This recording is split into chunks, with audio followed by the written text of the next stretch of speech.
It was a day about 26 years ago in the deserts of Kutch in India. The sun was restless, and I saw her. A woman bent low to the ground, her hands frail with fatigue, but fierce with faith. She was gently watering and sowing tiny seeds in the barren ground. I asked, "Why? Why do you sow when the soil is so dry?" She looked up, her eyes full of hope, and she said, "Because one day the rains will come, and then if the seeds are not planted, what will the rains awaken? Because one day the rains will come, and if the seeds are not planted, what will the rains awaken?" Dear dignitaries and friends, Namaste and a very good morning. Thank you, AVPN and Naina, for inviting me here today. This spirit of awakening, of planting in faith, of believing in tomorrow, is the spirit that I see here in this room today. And that is why, as I learn more about AVPN, I see more than a network. I see a movement. I see a belief. I see a powerful ocean fed by many rivers, philanthropists, businesses, change makers, all coming together for one common cause: to create impact. My dear friends, talking about impact, let me take you about almost 4 decades back. I had graduated as a dentist, and as a young doctor, my purpose was also to create impact by becoming the best dentist in the city of Ahmedabad. But God had different plans for me. I was in my early 20s when I married Gautam. He too was in his 20s, restless, ambitious, and dreaming what most thought would be impossible. Yes, the world would one day know him as one of the greatest contemporary builders of infrastructure. But long before that, I saw a different side of him. It was a conviction he would often talk to me about. Priti, the worth of nation building is not what gets constructed, but in what gets sustained. The educational institutions that enlighten, the hospitals that nurture and heal, the livelihoods that uplift, if these sustain, our legacy sustains. I did not know then who Gautam would become, but what I did have was faith. Faith in his drive, faith in his stories, faith in his vision for India, and faith in his belief of nation building. It was this faith that made me give up the profession of dentistry, which I loved, and take up the walk along with Gautam to fulfill his dreams and journey.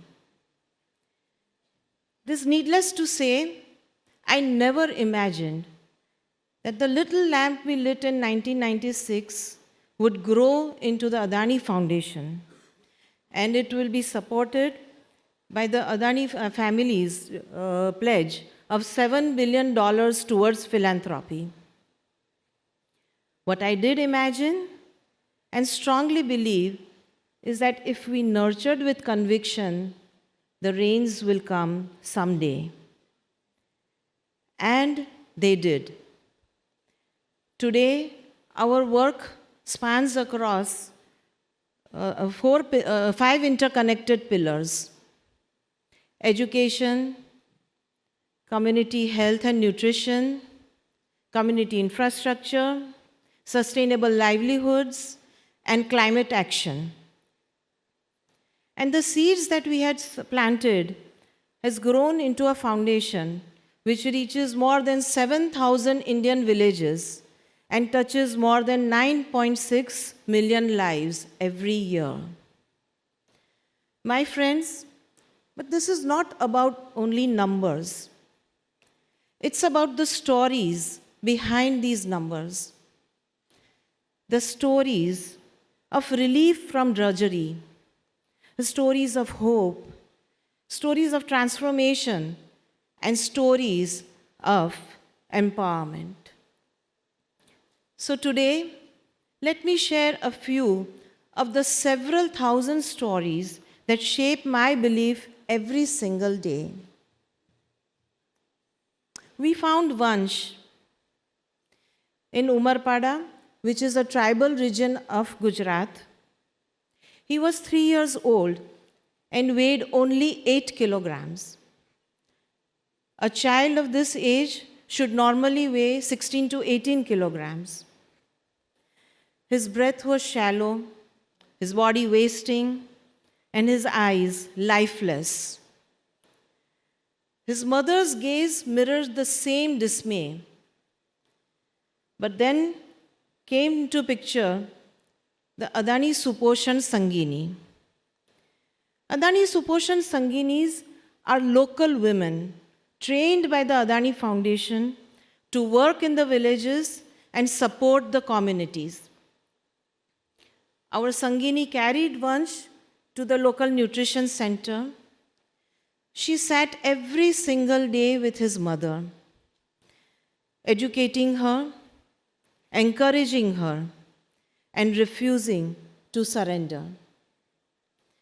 Months later, I returned, and I did not see the weakness.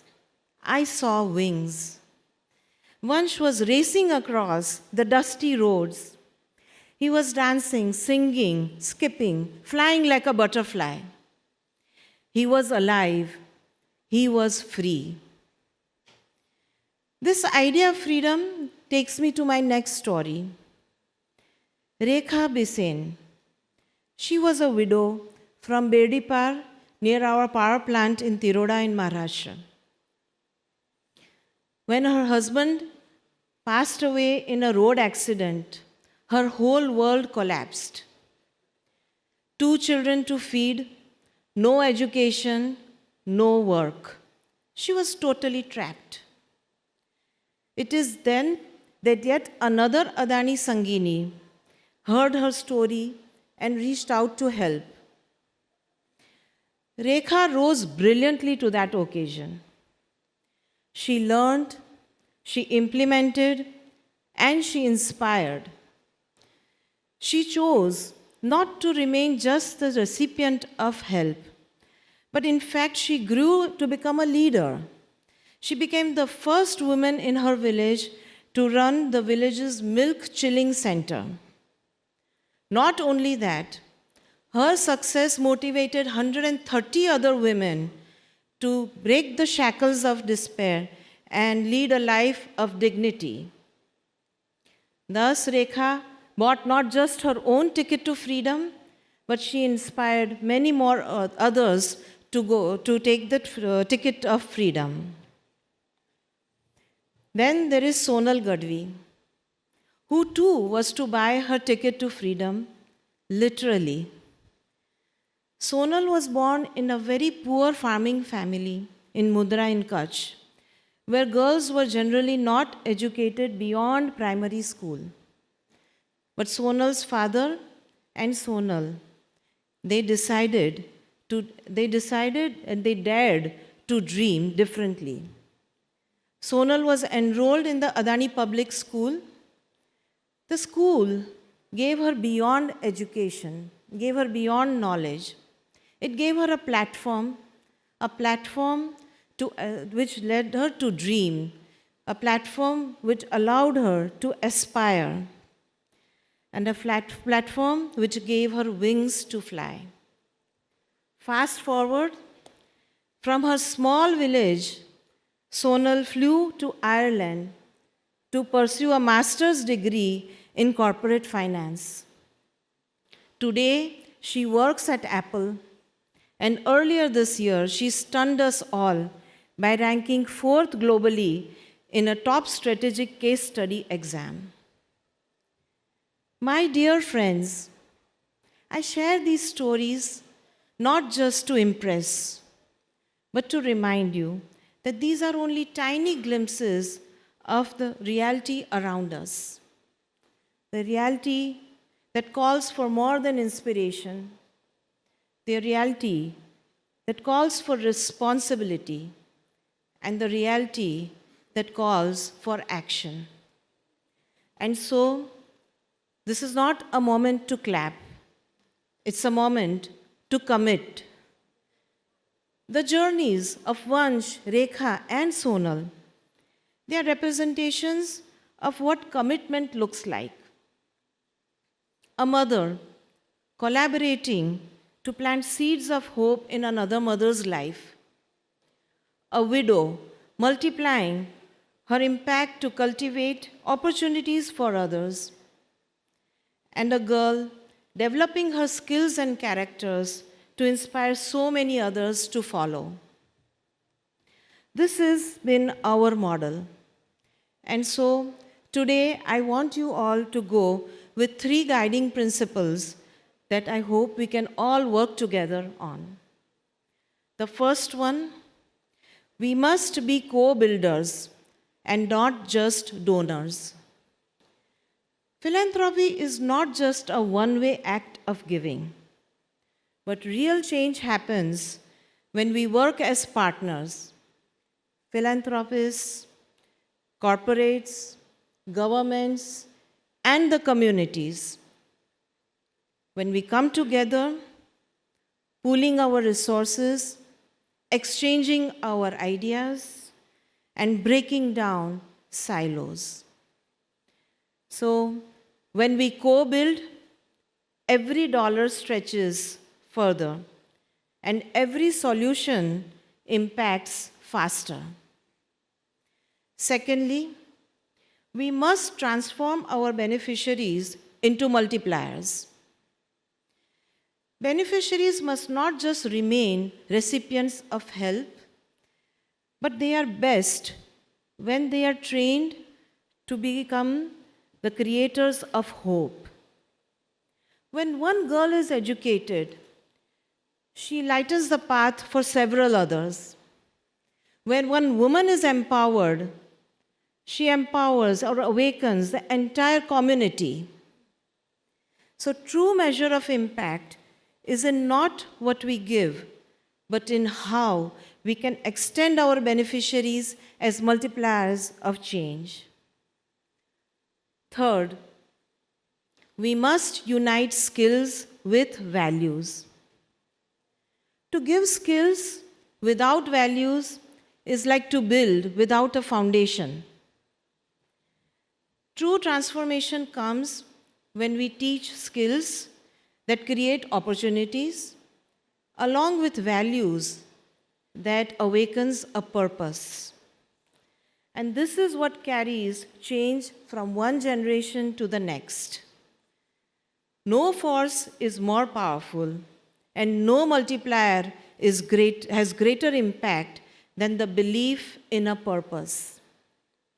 So these 3 principles, to co-build, to transform beneficiaries into multipliers, and to unite skills with values, are the foundations extending impact.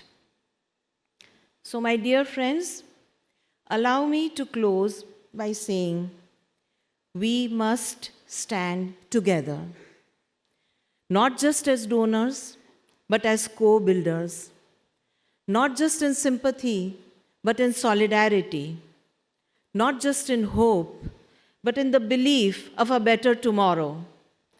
We must be the generation that sowed in the drought, that believed before the rains came, that built a harvest of dignity and opportunity to all. Because, friends, the rains will come. And when they do, we must be able to say that it was us in this room of dreamers whose rivers flowed into the ocean of collaboration, whose currents merged to multiply hope, and whose tides rose to carry skills to every single shore. And my promise to you is that I stand here committed with AVPN and all of you for the years ahead. Namaste. Thank you.